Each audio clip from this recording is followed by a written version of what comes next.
Last time on English Extras, we talked about how to become a confident English speaker. This time, we're going to talk about another really important aspect of learning English. Did you know that I teach live classes? On the weekends, typically Saturday night and Sunday morning, I live stream on YouTube. I got an interesting question a week or two ago. The question was something like, if a student has a teacher and the student is not improving, did the teacher fail? Let's talk about it. If you're new here, hello. I'm Jean. I'm an English teacher. I've been teaching English since 2019, and you're listening to English Extras, a podcast designed to help make English make sense. If you learned something new today, I hope you will consider subscribing so you can continue to learn from me.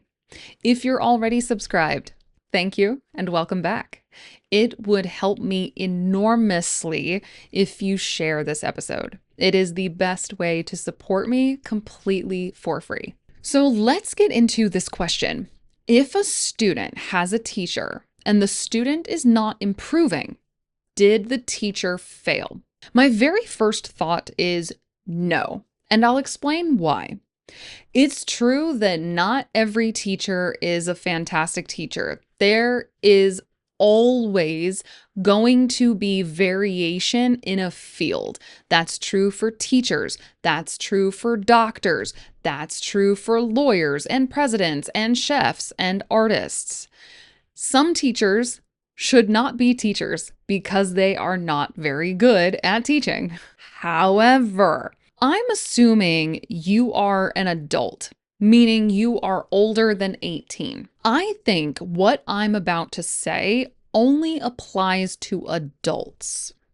When you're a child, the expectation between the student and the teacher is a little different because children are children. And as a society, we believe it is our job to give more guidance and support to young people because they are still learning about the world and forming into the people they will become. So for children, yes, the teacher and or the parent bear the responsibility for the student's success or failure. But if you are an adult, responsibility is different. As an adult, there is an expectation that you have sufficient knowledge and ability to control your own actions. This idea is even reflected in our laws. If you are under the age of 18, you don't usually have the same responsibility for your actions the same way someone over the age of 18 would. If you're over the age of 18, the law says you, and you alone, have responsibility for your actions. Personal responsibility is a big thing for me. That's why I have this tattoo. If you can't see me because you're listening to this on Spotify or Apple Podcasts, I have a tattoo on the inside of my right wrist that is a single word: choice. And the reason I have this tattoo is because it is a reminder to me. It reminds me that I cannot control things that happen to me, but I control how I respond. I always have a choice. And to borrow from Spider-Man for a moment, control over your response is both a great power and a great responsibility. This applies to the learning journey and not just learning a language, learning anything. If you are an adult and you decide you want to become fluent in English, that is your journey, your goal, and it is under your control. Therefore, it is your responsibility.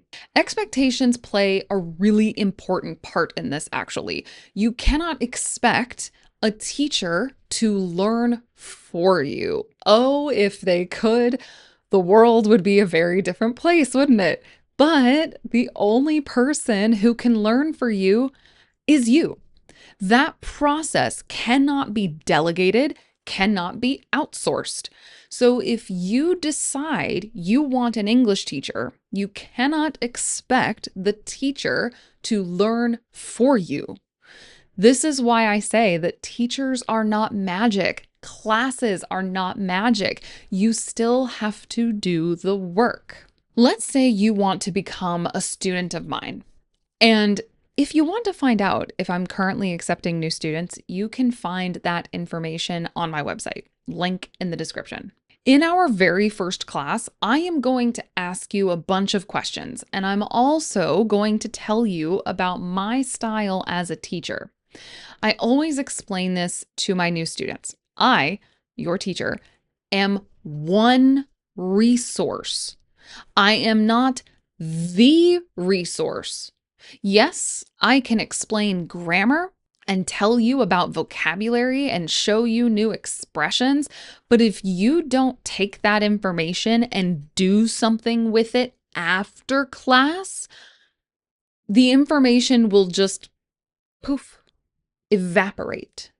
And then you're frustrated because you think, why can't I remember vocabulary? Why is my progress so slow? Why am I not improving? Using the language is a basic requirement for speaking fluency. The teacher can give you knowledge, but if you do nothing with it, it will fall right out of your head. Classes are not the end all be all. Classes and teachers are one resource, and I always recommend that you use many resources, not just one.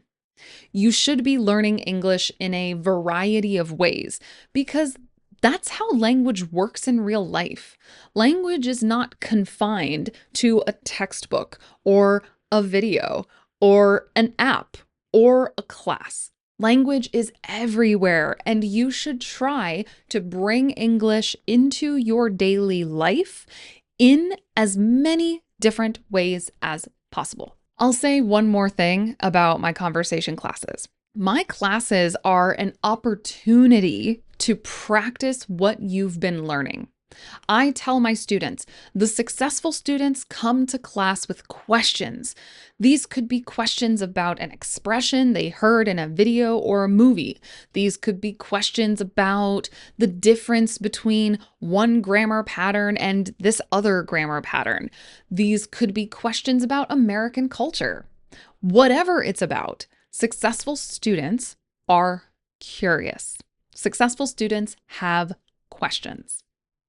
Classes are great for many things. You can build the speaking muscle, build that connection between your brain and your mouth, build your ability to stay in the conversation and not freeze. But they also give you data about the way you think about English. You make a sentence and you see if your sentence successfully communicates your meaning. You try a grammar pattern, and if I understand you correctly, then you know, this grammar works. Excellent. I will do that again from now on. But if you make a sentence and I have no idea what you're talking about, or I misunderstand you, then you know, oh, that didn't work. Okay, don't do that again. Data, data, data. We are like Sherlock Holmes here. Your brain is a data gathering machine, and the more data you have, the better. And you know the best way to get data? By getting it yourself. Do not sit back passively and wait for people to give you information. Go get the information. Run, don't walk. Curiosity is one of your biggest superpowers when it comes to learning in general, not even just specifically language learning. Be curious. Being curious will help you so much. And the only person who can do that is you. That's your job, not your teacher's job, not your school's job, not your job's job. Your job, your responsibility. Too often I hear students complain about their level, about not progressing, and they want someone or something to blame. They want to point and say, look, my teacher is awful. That's why I'm not fluent. That's why I'm not making progress. If you're unhappy with your teacher, go get another teacher. Because yes, there are teachers out there who are not good at their profession. That's true. And even if the teacher is good, not every teacher is going to click with you. To click with someone means to connect with them, to get along really well like friends immediately. If you want to learn more about some of the words and expressions I use in this episode, you can find definitions and example sentences in the transcript, which is available for free. Link in the description. You are not going to click with every teacher, but if you're not satisfied with your teacher's style after some time, find a new teacher. Don't use a bad teacher as an excuse for why you're not fluent. You're an adult and you're responsible for your decisions, including if you stay with a teacher you don't like and who isn't helping you. One of my overarching goals as a teacher is to help you become an autonomous learner. Autonomous means to do something yourself, to do something without any outside control. As a teacher, I want to help you become more autonomous. This means I want to help you be able to set goals for yourself, figure out learning strategies that work for you, and evaluate your progress independently. I want you to feel like you have control over your learning journey because you do. Learner agency is actually really important, by the way. Agency refers to your ability to make choices for yourself and actively shape your learning journey. There's an interplay between agency, motivation, and identity. When I say interplay, I mean there's influence between these three things: agency, motivation, and identity, and how they influence your learning. How much you believe in your ability to control your learning influences how motivated you feel. When you believe you have control over your learning, you are more likely to feel motivated. Motivation is helpful to learn a language, even though it shouldn't be relied on too much. Habits are more important than motivation. Your agency, ability to make choices, also influences your identity. Language learning is ultimately about making a new identity for yourself. You are making yourself a person who can speak multiple languages. The way you see yourself, the way you think others see you, these things will influence the choices you make about how, when, and where you learn. There's also a connection between identity and motivation. See how we're building connections everywhere? This is good stuff, you guys. The more connections we can make, the more you will remember this.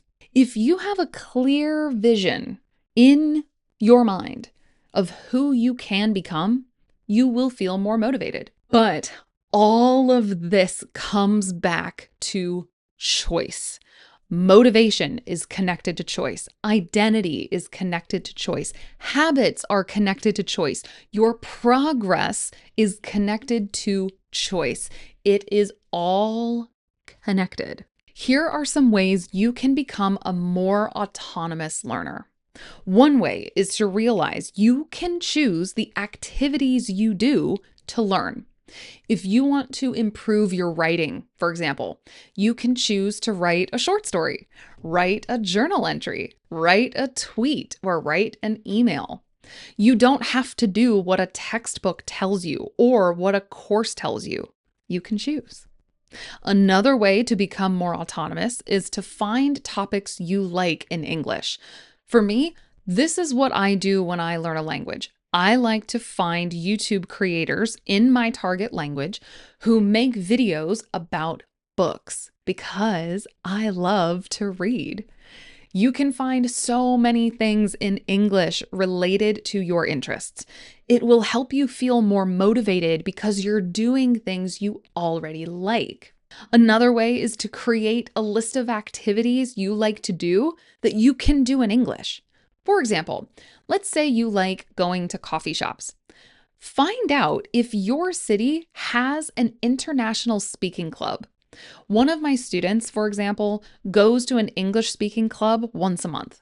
They meet at a cafe or somewhere and they all practice speaking English. Don't fall into this trap of believing you're stuck, of believing you don't have choices, because you have so many more choices than you think you do. Now is a great time to learn English because of the bountiful resources you can find online, either free or paid.